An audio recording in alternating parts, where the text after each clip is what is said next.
분당수지 지구촌교회 원로 목사님이신 이동원 목사님의 둘째 아드님 이범 집사가 지난 1년간 치열한 암 투병을 해오다가 9일 전 10월 9일 아침 하나님의 부름을 받고 소천을 했습니다.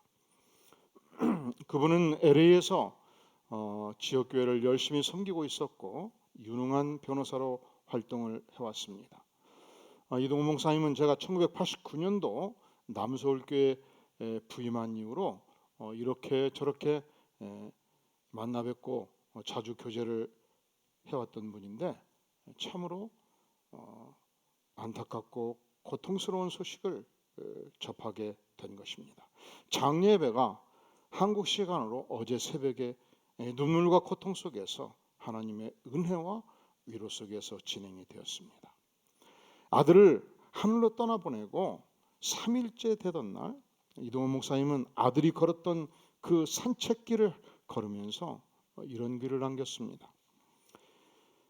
그 길을 걸었다. 아내와 함께 아내의 설명을 들으며 아들이 발병 후 운동 삼아 엄마와 함께 걸었던 동네길이다. 그는 무슨 생각을 하며 걸었을까? 타들어가는 생명의 불꽃을 느끼며 생명의 애착과 씨름하며 걸었을까? 아니, 기도하며 걸었을까? 그는 엄마에게 자연이 아름답다고 이 동네로 이사 오기를 참 잘했다고 그동안 너무 바쁘게 살았노라고 이젠 쉬어가며 살겠노라고 말했다. 나무, 바다, 하늘로 이어진 길, 그래서 이 길을 넘어 길로 갔니? 저 하늘길로 쉼을 찾아 갔니? 돌아오지 못할 길로 내가 짧게 머물던 집으로 돌아오며 우리 다시 만날 하늘집이 그립다. 넌 이 집으로 다시 오지 않겠지만 엄마와 하늘집으로 찾아가마. 곧 머지않아 찾아가마. 이동원 목사님은 이 새벽 장례식에서 손양원 목사님께 배운 10가지 감사를 이렇게 낭독했습니다. 첫째로 아들이 그 지독한 암의 고통에서 해방되어 감사드립니다. 둘째로 영광의 나라 천국에 입성하여 감사드립니다. 셋째, 그동안 유머가 많았던 아들을 통해 누린 기쁨을 인해 감사드립니다. 넷째, 단 한 번도 불평 없이 자랑만 하던 그의 아내 그리고 애정어린 손자를 남겨주어서 감사합니다. 어려서 게임을 그렇게 좋아하더니 게임 전문 변호사가 된 것을 감사합니다. 아들의 고통을 통해 예수님을 내어주신 하늘 아버지의 고통을 알게 하심을 감사합니다. 아들의 암투병을 통해 수많은 암 환자의 고통과 연대하게 되어 감사드립니다. 또한 자식을 먼저 떠나보낸 수많은 부모들의 고통과 연대하게 되어 감사드립니다. 아들의 치유를 위해 기도한 수많은 중보 기도자들과 한 지체가 됨을 감사드립니다. 10번째, 아들이 간 천국을 더 가까이 소망하게 되어 감사드립니다. 참 마음이 아프지요. 이동훈 목사님은 인생의 엄청난 시련 속에서 이 폭풍 번개치는 고통의 현장에서 우리 주님은 부활하셨다. 우리 주님께서 우리에게 영생을 주셨다. 천국이 우리의 소망이다. 이 확신 속에서 인생이 겪는 가장 최대의 시련의 강을 믿음으로 건너가고 있습니다. 오늘 야고보 선생은 우리 인생이 당하는 필연적인 2가지 시험의 영역을 말씀합니다. 첫째로 시련과 테스트의 시험입니다.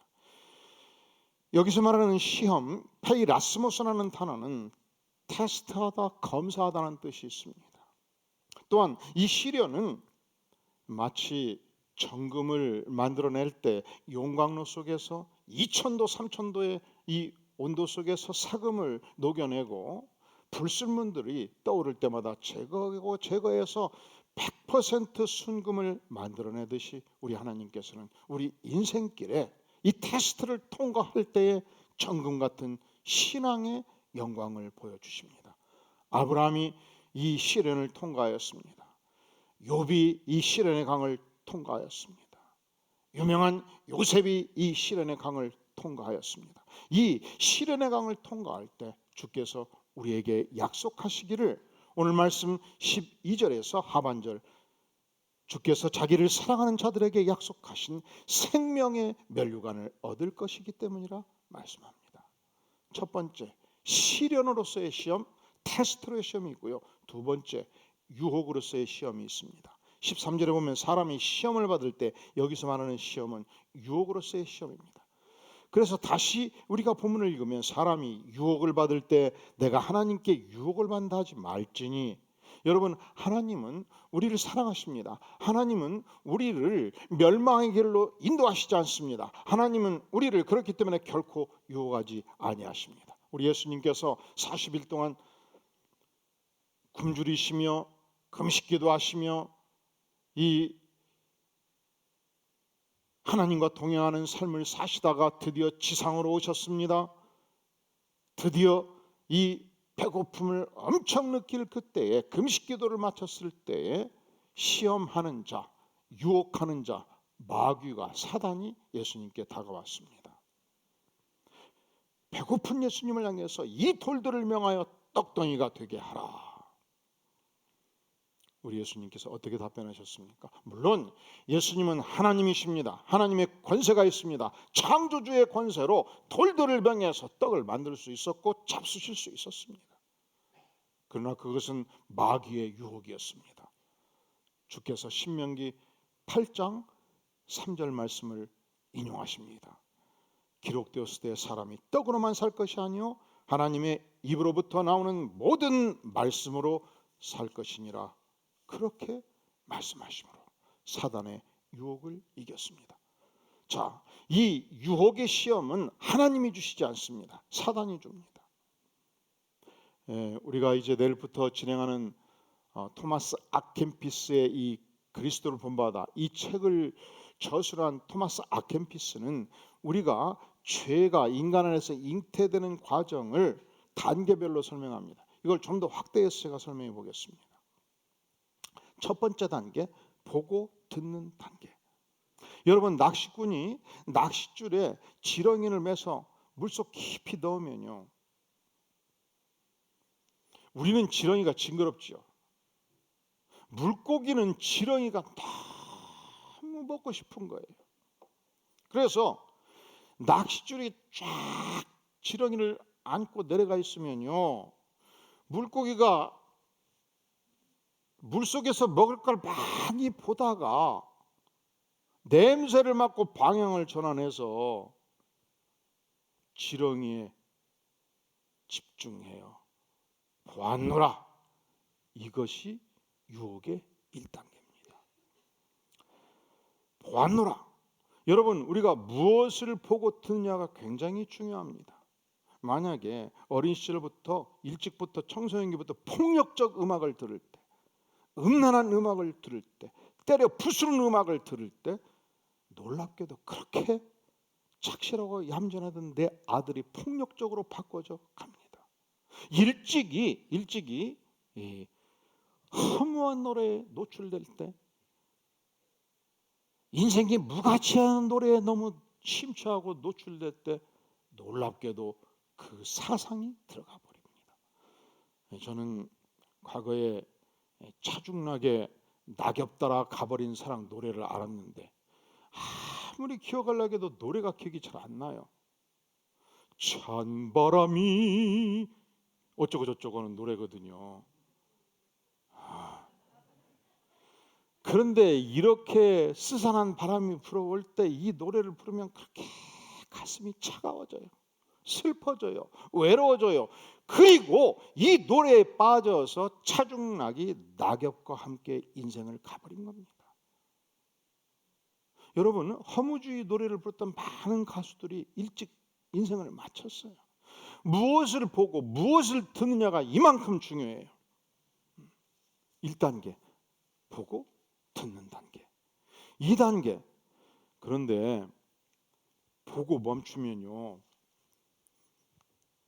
지렁이를 딱 보고 멈추잖아요. 동화의 단계. 이 물고기가 뇌가 있습니까? 없습니까? 있어요. 그러니까 먹을 것을 향해서 달려가기도 하고 움직이기도 하고 도망가기도 하지 않겠습니까? 그런데 더 이상 움직이질 않아요. 멈췄어요. 계속 봐요. 온통 물고기의 정신세계를 지배하는 단 하나밖에 없어요. 지렁이가 물고기의 정신세계를 지배합니다. 온통 지렁이 생각만 합니다. 동화의 단계에 들어가는 거예요. 3단계, 상상력의 단계. 내가 이 지렁이를 먹으면 얼마나 맛있을까? 3년 전에 한번 먹었을 때 기가 막히게 맛있었다. 그리고 물론 내 친구 하나 그거 먹다가 하늘로 잡혀 올라가기도 했지만 항상 그런 건 아니다. 이 맛이 대단할 거야. 내가 반드시 맛보고야 말리라. 4번째 단계, 욕망하는 단계. 5번째, 이제는 안 되겠다. 결심하고 행동하는 단계, 결단과 실행의 단계 해서 전속력으로 달려가기 시작할 때 물고기는, 그 인생은 미혹에 빠지지 않겠습니까? 14절, 오직 각 사람이 시험을 받는 것은 자기 욕심에 끌려 미혹됨이니 욕심이 잉태한 즉 죄를 낳고 죄가 창성한 즉 사망을 낳느니라. 그렇게 말씀합니다.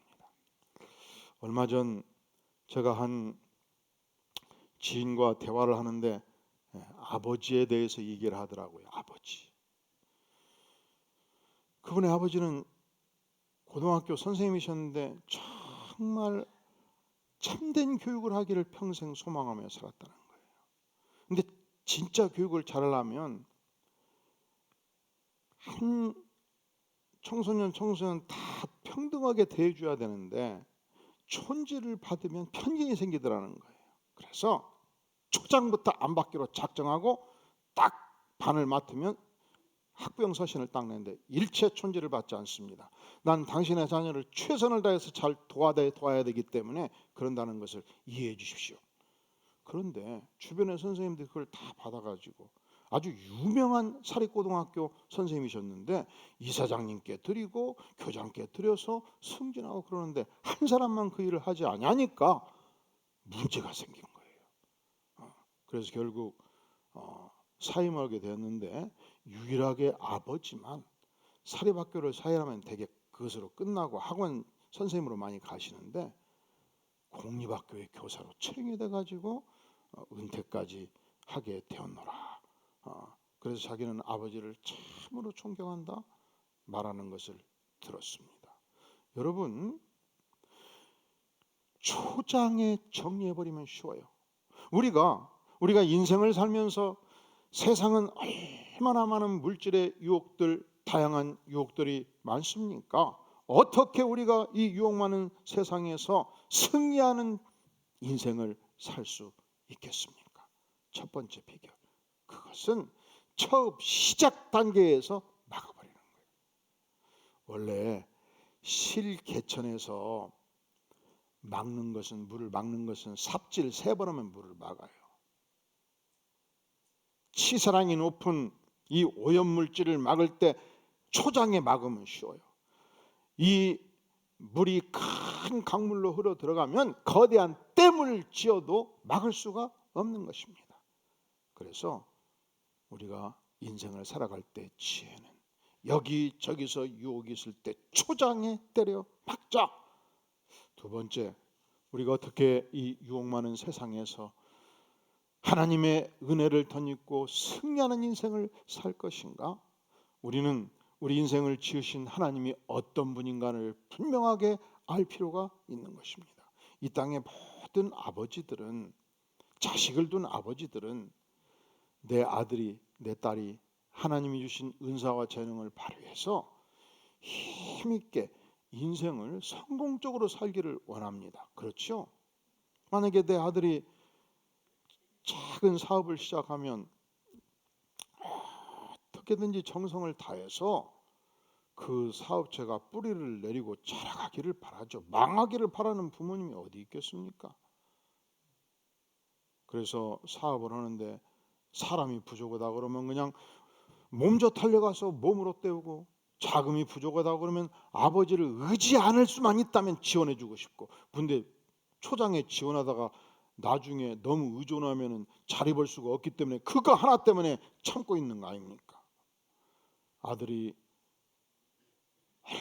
이렇게 공부해서 학문을 하겠다고 박사과정에 들어가면 최선을 다해서 박사학위를 따고 이름 있는 대학에서 교수하기를 바라는 것이, 그래서 열심히 연구를 즐기면서 평생 아들이 잘 사는 것이 아버지의 소원이지요. 아들이 축구를 시작해가지고 축구 선수가 되겠다는데 아들이 비리비리게 해가지고 살기를 원하는 부모가 어디 있겠습니까? 그냥 축구 선수가 돼도 그냥 손흥민을 능가하는 축구 선수가 되라, 이렇게 바라는 것이 어머니의 마음이고 아버지의 마음, 그렇지 않아요? 저는 이런 설교를 올 때 그냥 가만히 있으면 안 그럴 것 같아요. 그래요, 안 그래요? 그렇지요? 그럼 거기도 끄덕끄덕하고, 예. 그런데 하나님께서 우리에게 하나님을 부를 때 호칭을 하나님 아버지라 부를 것을 요청하셨습니다. 여러분, 그것은 무엇을 말합니까? 나의 하나님이 내 인생이 최선을 다해서 꽃피우기를 원하시는 전능하신 하나님이다. 하나님은 결코 내 인생이 망하기를 원치 아니하신다.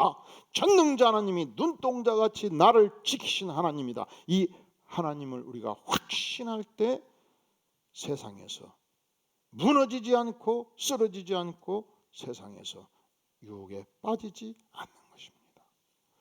사랑하는 성도 여러분, 우리가 어떻게 해야 이 어둠의 세상에서 승승장구하는 생명력 있는 승리의 삶을 살 수 있겠습니까? 야고보 선생은 오늘 말씀 12절 하반절에서 주께서 자기를 사랑하는 자들에게 약속하셨다는 것입니다. 무엇을 약속했습니까? 내가 이런저런 유혹을 이기고 든든하게 믿음의 삶을 살아가면 반드시 천상에서 생명의 면류관을 우리에게 주시겠다고 약속을 한 것입니다. 우리가 믿음 생활을 떠나서 세속적인 삶에 빠져버리면 하나님이 포상할 것이 없지요. 그런데 우리가 하나님의 말씀을 따라서 세상의 이런저런 유혹을 이기고 믿음 생활을 착실히 하면 하나님께서 천상에서 생명의 면류관을 준비해 주신다 약속합니다. 2019년도 12월 7일을 기억하십니까? 모르시지요? 그날은 손흥민 선수가 75m를 질주해서 골포스트에 볼을 때려내었던 영광의 날입니다. 어제 밤에도 제가 한 번 더 봤어요.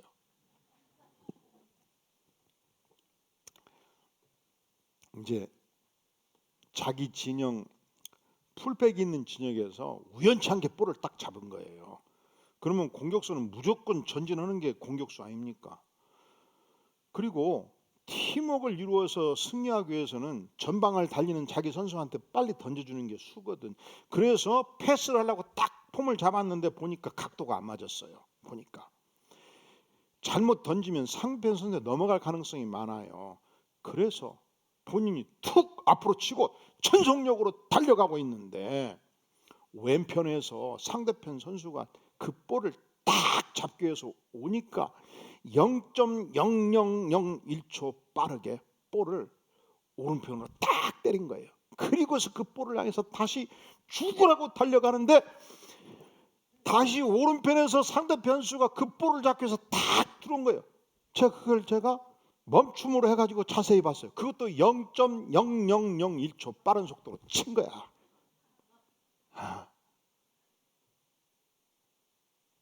그리고서는 냅다 달리는데 1대1로 키퍼와 딱 맞부딪히는 순간 이 키퍼가 살짝 쓰러지는 방향을 향해서 툭 치니까 퓨 들어가 버린 거예요.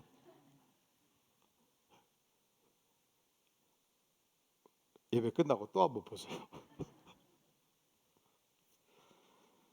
영국 BBC 방송은 원래 각 나라마다 전 국민을 흥분케 하는 운동이 경기가 있어요. 미국은 뭐라 그래도 미식축구예요. 이 동부와 서부가 마지막에 맞붙는 그날은 미국 전체가 철시를 하고 모든 그룹마다 남성 친구들이 모여가지고 그걸 보는데, 그날만큼은 여성들이 다 먹을 것을 준비해서 공급해요. 왜? 그날은 반드시 남성들이 거기에 앉아 있는 날이에요. 미국 전역에 남자들 3살 7살짜리도 다 앉아 있어. 거기서. 미국은 무슨 나라? 미식축구의 나라. 영국은 사커의 나라예요. 그런데 2019년도 한 해 동안 전체 누가 가장 아름답고 멋진 골을 넣었냐, BBC 방송이 올해의 베스트 골로 그날 번리전의 손흥민의 골을 선정을 한 것입니다. 그리고 이 영국 프로축구 프리미어리그 사무국에서 2019년도 1년 올해의 프리미어리그 베스트 골로 바로 그날 1000골을 선정을 한 것입니다. 여러분, 지상에서 하다못해 축구골 하나만 멋지게 넣어도 여러 군데서 포상하고 칭찬하고 상금을 줘요. 그런데 우리가 하나님의 나라를 위해서, 하나님의 영광을 위해서 여러 가지 사단의 유혹을 이기고 승리하는 인생을 살 때 이렇게 불평하고 이렇게 불면을 토하고 이렇게 원망하는 삶을 살지 아니하고 하나님의 영광을 위해서 시험을 이기고 승리하는 삶을 살게 될 때 우리 전능하신 하나님께서 주의 백성들을 향하여 생명의 멸류관, 의의 멸류관, 영광의 멸류관을 주시겠다고 약속합니다. 잘하였도다 착하고 충성된 종아, 주께서 보상하십니다. 우리가 짧은 인생 살아가면서 이 주께서 예비하신 의의 멸류관, 영광의 멸류관, 생명의 멸류관을 기대하며 주 앞에 충성하는 소중한 백성들 될 수 있기를 주의 이름으로 축원합니다. 다 함께 머리 숙여 기도하겠습니다. 영광의 주님, 오늘 또 주의 은혜를 사모하며 예배로 나가는 백성들의 심령에 하나님의 말씀으로 생명의 권세와 능력으로 온전히 채워 주시옵소서. 주 앞에 충성함으로 이런저런 세상의 유혹을 이기며 승리하는 삶을 삶으로 주께서 예비하신 승리의 명류관을 거두게 도와주시고 이번 한 달 동안 날마다 그리스도를 본받는 삶을 통해서 이 하나님의 위대한 말씀의 묵상을 묵상하면서 성령 충만을 체험하는 축복의 시간이 되도록 주께서 함께하여 주시옵소서. 예수 그리스도의 이름으로 간절히 기도하옵나이다. 아멘.